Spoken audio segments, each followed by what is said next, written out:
The Calling Card of India Against Corruption (IAC) has been indignant virtue. Its virtue derives from its leadership's record of public service. Its indignation is directed at the corruption in India's public life. The appeal and drawing power of virtuous indignation lies in the brazen dishonesty of the political establishment and the middle class gift for seeing itself as the blameless victim of a parasitic state. Arvind Kejriwal, the strategist of the Anna Hazare movement, displayed an early appreciation of television as a means of magnifying virtue.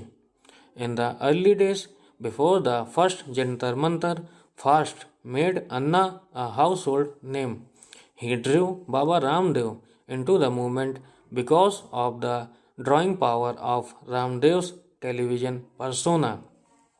At that time, he was uncertain whether Anna's charisma as a provincial activist would scale up to fill a national stage. After the landmark Ramlila ground fast, which delivered the remarkable spectacle of India's imperious political class waiting upon a fasting septuagenarian's every move. Anna's success in creating a civil society juggernaut seemed complete.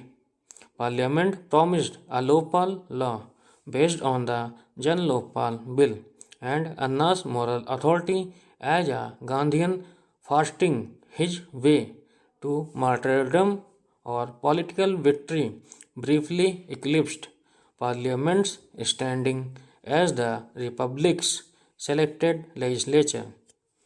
From that high noon, Anna and his colleagues found themselves cast into the shadows as Leviathan reasserted itself, using its limitless ability to procrastinate.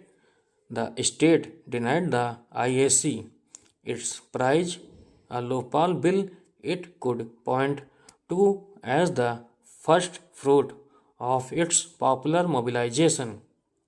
The IAC's response each time there was an impasse was another fast by Anna. It became a traveling repertory company with just one play in its repertoire, and the inevitable happened. The public stopped buying tickets. IAC then decided to support virtuous candidates fielded by others in elections.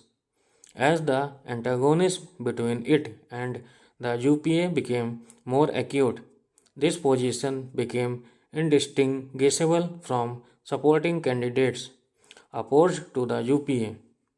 This partnership was justified on the grounds that the governing coalition was principally responsible both for corruption and for stalling corruption's cure, the Lokpal Bill. This turned out to be an unsatisfactory maneuver.